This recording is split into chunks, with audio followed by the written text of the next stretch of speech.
Hello, my name is Eleanor Johnson.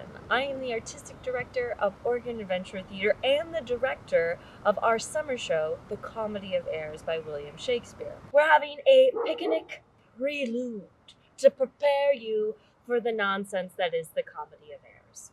This is also an encouragement for you when you come to see the show. Bring a picnic, enjoy yourself, get comfortable.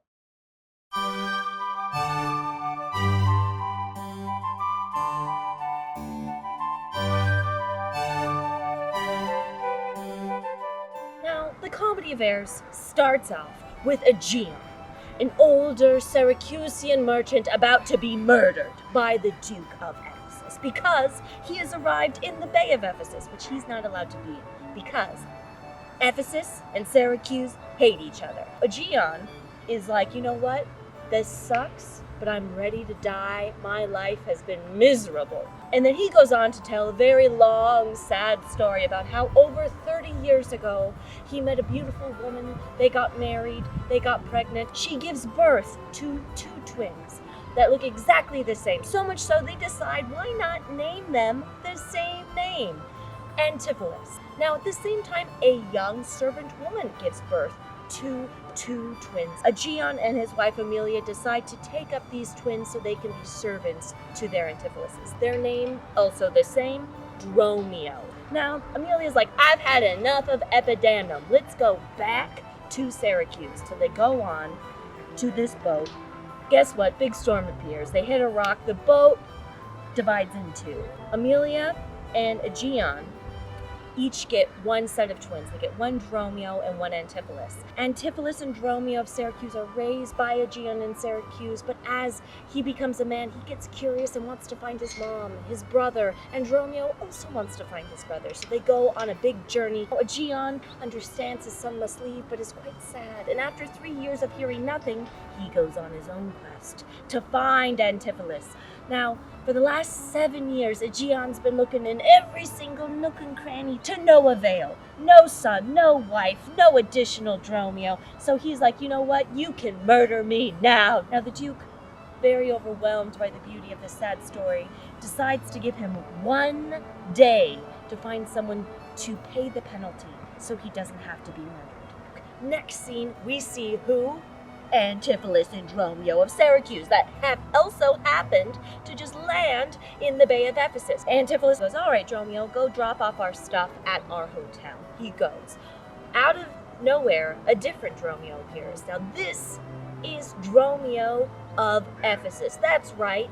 Antipholus and Dromio that were lost at sea have made their own way to Ephesus and live here.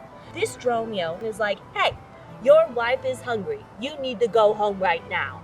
And Antipholus is like, what are you talking about? I'm not married. You're supposed to be breaking my money and my goods at this hotel. What are you doing over here? And he's like, what are you talking about, goods and money? We gotta go home. Your wife is mad. Needless to say, Dromio gets beat up. He leaves.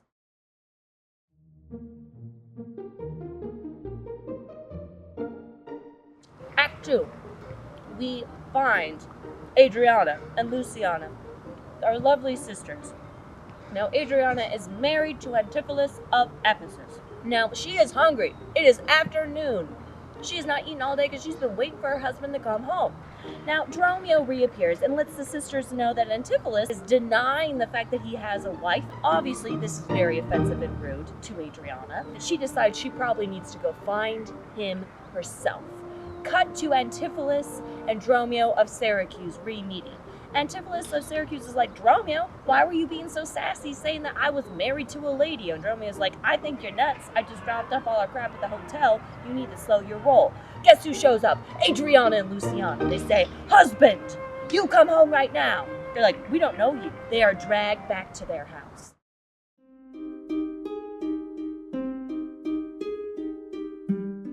Act 3, we see the other Antipholus, Antipholus of Ephesus. Now, Antipholus is with his 2 pals, Balthazar, and then his buddy Angelo, who happens to be the goldsmith.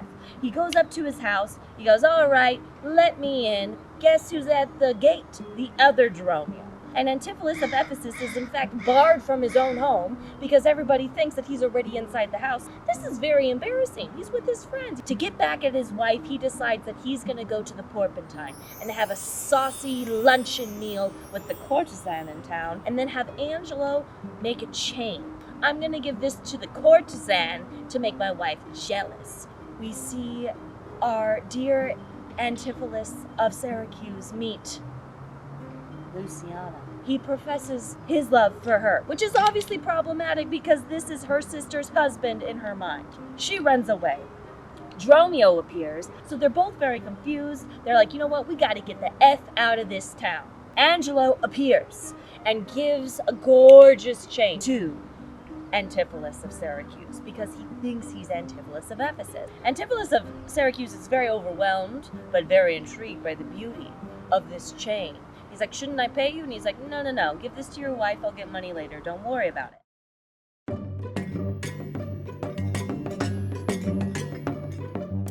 Act 4 happens. We see Angelo again and the second merchant. Now Angelo owes the same amount of money that's owed to him for the chain to the second merchant. Angelo goes, let's go find Antipholus.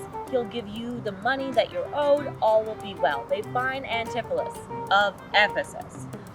And he's like, hey, can you give me the money for the chain that I gave you? Antipholus of Ephesus is like, where you been? We've been waiting for you at the Porpentine. You never showed up with the chain. Now you want me to give you a bunch of money? It's pretty rude. He's like, haha, you're really funny.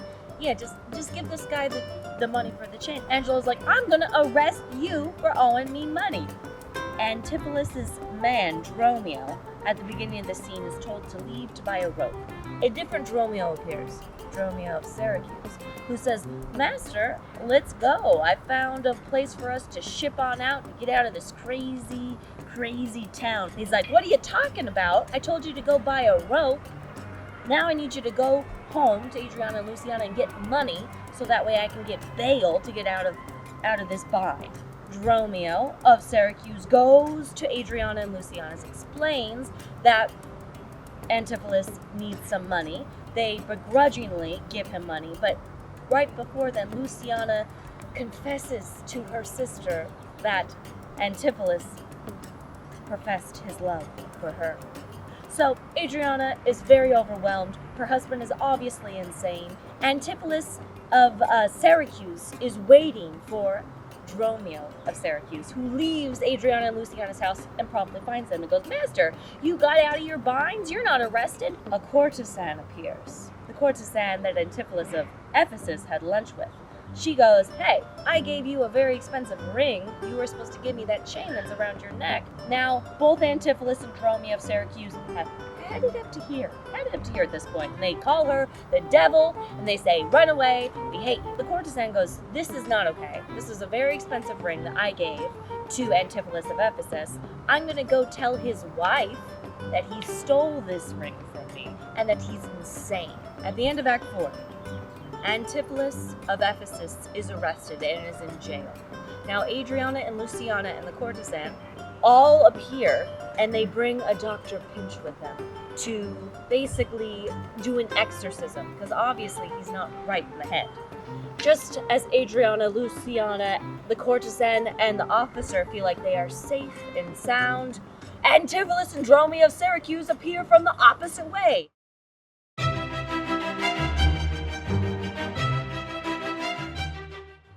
Act 5, where it all comes together. We start out seeing Angelo and the second merchant, when guess who walks out? Antipholus and Dromio of Syracuse, wearing that big old beautiful gold chain that he had been denying that he had. So the second merchant and Angelo are like, what's going on, dude? You're wearing the chain? Give us the money. Now Antipholus is like, I have been wearing this chain this whole time. I don't know why you're so upset. I tried to give you money. You're full of nonsense. And they're like, you're full of nonsense. So the second merchant and Antipholus have a big old fight.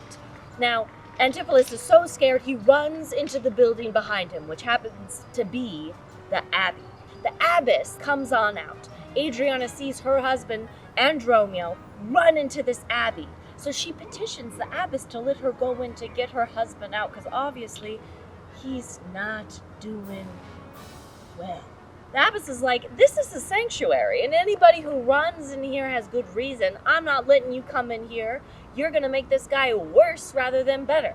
Adriana and Luciana are very offended by this. They see the Duke coming. Next to the Duke is our old friend Gian from Act 1, Scene 1, the Syracusan merchant who's about to be murdered because he doesn't have the money to levy the fine. Adriana petitions the Duke to help her get Antipholus and Dromio out of this abbey. So the Duke's like, we gotta investigate this. Then, out of nowhere, Antipholus and Dromio of Ephesus appear in front of the Duke, asking for justice against his wife, who locked him up with a madman. Now, the Duke is very perplexed because Angelo is saying that Antipholus and Dromio are in the abbey, but in fact they're in front of them, when the abbess appears with the other Antipholus and Dromio, who she hasn't seen for 33 years, when she was in a big shipwreck with her son and his servant. 2 Antipholuses, 2 Dromios, 1 wife, 1 husband, all being brought back together. Now Adriana has finally found her husband, and Antipholus has finally found his wife in Adriana's sister Luciana. Gian is not murdered, and all is well. I really hope you guys are able to come see the show. Bring a picnic, bring a friend, bring a pup. We can't wait to see you.